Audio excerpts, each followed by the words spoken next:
Hello नमस्कार, welcome to inculcate learning. तो आज हम बात करेंगे इंडियन एजुकेशन कमीशन के बारे में, जो कि 1964 में अपॉइंट हुआ था और 66 में उसकी जो है रिपोर्ट सबमिट हुई थी।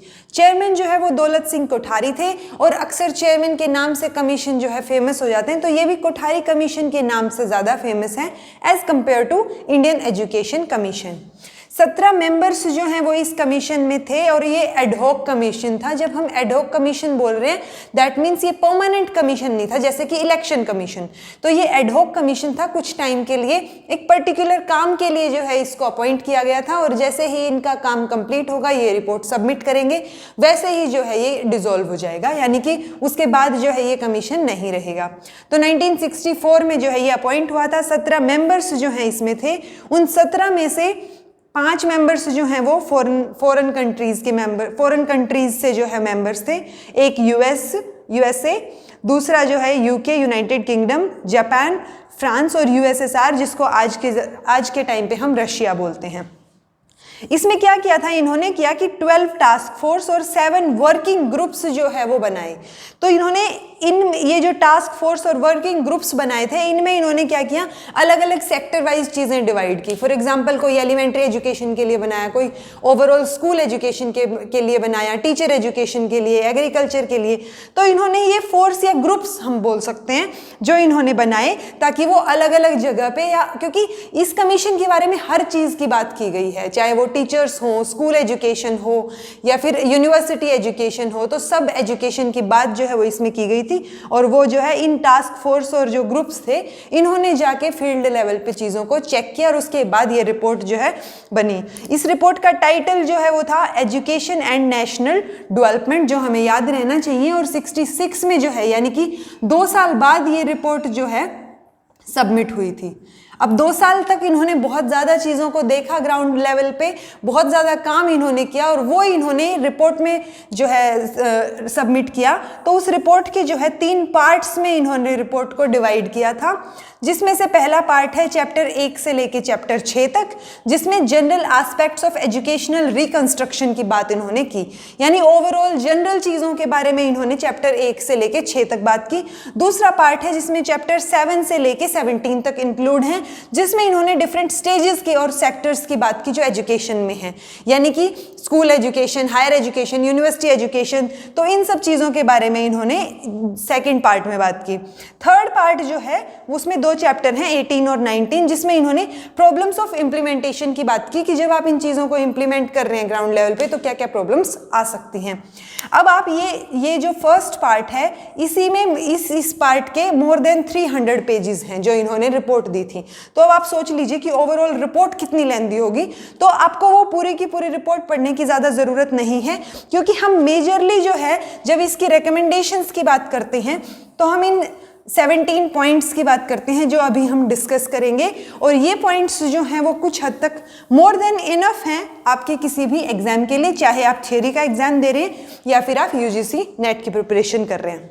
पहला जो था, इन्होंने बात की फ्री एंड कंपल्सरी एजुकेशन की, जिसमें ये बात करते हैं कि जो आर्टिकल 45 में, यानी कि कॉन्स्टिट्यूशन की डीपीएसपी में, directive principles of state policy, इसमें जो मेंशन है कि जो एजुकेशन है 6 से 14 साल के बच्चों के लिए वो फ्री एंड कंपलसरी होनी चाहिए, तो उस पर काम किया जाना चाहिए। ये चीज़, इस पे इन्होंने भी फोकस दिया। तो इन्होंने फ्री एंड कंपलसरी एजुकेशन की बात की 6 से 14 साल के बच्चों के लिए। दूसरा इन्होंने क्या बात की, स्टेटस, एमोल्यूमेंट्स और टीचर एजुकेशन की बात की, यानी कि टीचर्स से रिलेटेड जो उनका स्टेटस होगा, जो उनकी सैलरीज होंगी या फिर जो उनकी वर्किंग फैसिलिटीज़ या वर्किंग कंडीशंस होंगी, वो सारी की सारी एडुकेट होनी चाहिए, यानी कि सही होनी चाहिए, प्रॉपर होनी चाहिए।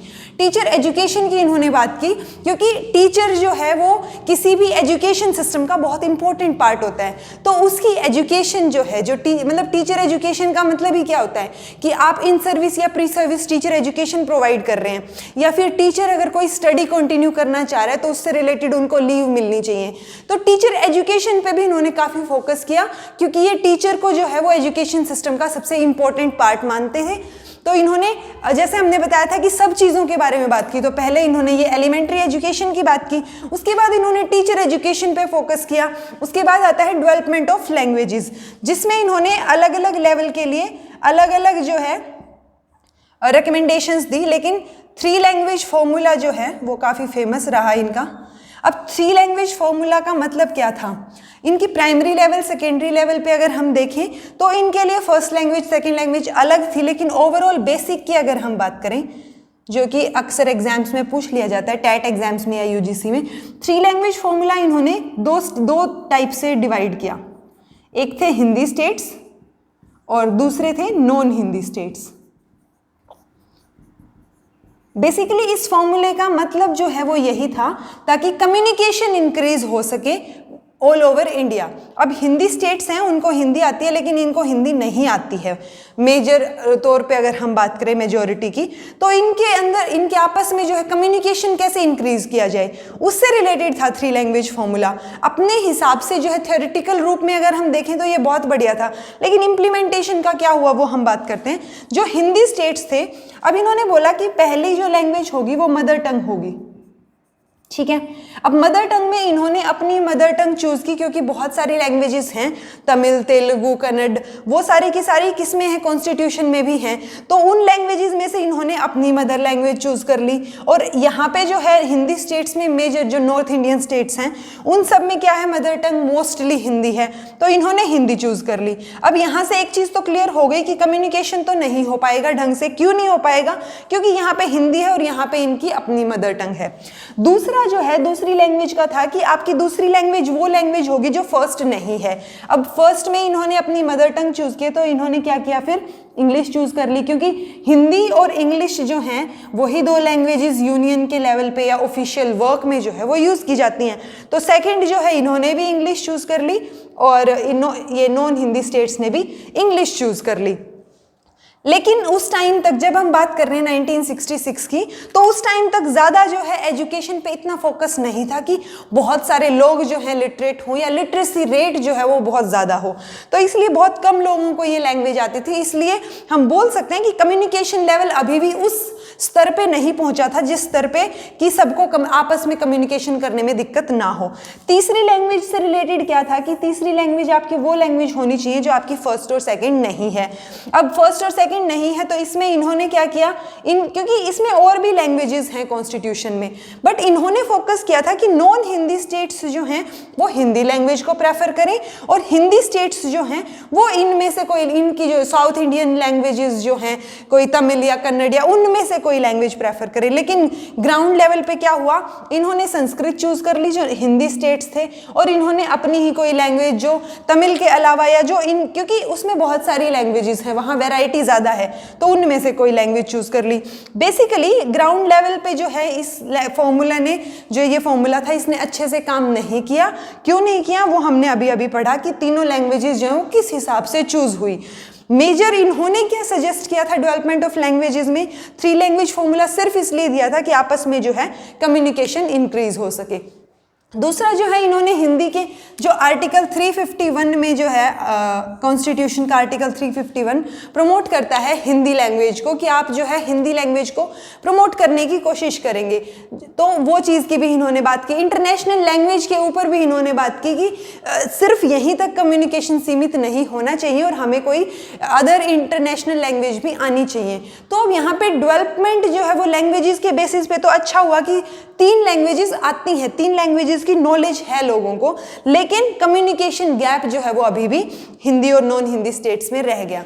उसके बाद अगर हम बात करें तो इन्होंने इक्वलाइजेशन ऑफ एजुकेशनल अपॉर्चुनिटीज की बात की, कि एजुकेशन लेवल पे या जो एजुकेशन का फील्ड है उसमें अपॉर्चुनिटीज जो है वो इक्वल दी जानी चाहिए, चाहे वो जेंडर बेसिस पे हो या फिर रिलीजन बेसिस पे हो, कास्ट बेसिस पे हो, रीजन बेसिस पे हो, वो डिस्क्रिमिनेशन नहीं होना चाहिए। तो इन्होंने इक्वलाइजेशन ऑफ एजुकेशनल अपॉर्चुनिटीज की बात की।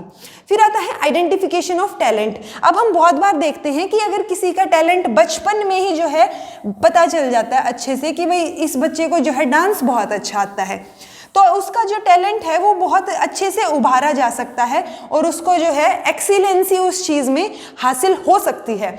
तो इन्होंने आइडेंटिफिकेशन ऑफ टैलेंट से रिलेटेड बोला कि अर्ली डिटेक्शन होना चाहिए, कि हमें पहले ही पता चल जाए कि बच्चे का टैलेंट क्या है। तो वो अर्ली स्टेज में कोशिश की जानी चाहिए कि उसके टैलेंट के बारे में पता किया जाए ताकि उसमें एक्सीलेंस हासिल हो सके।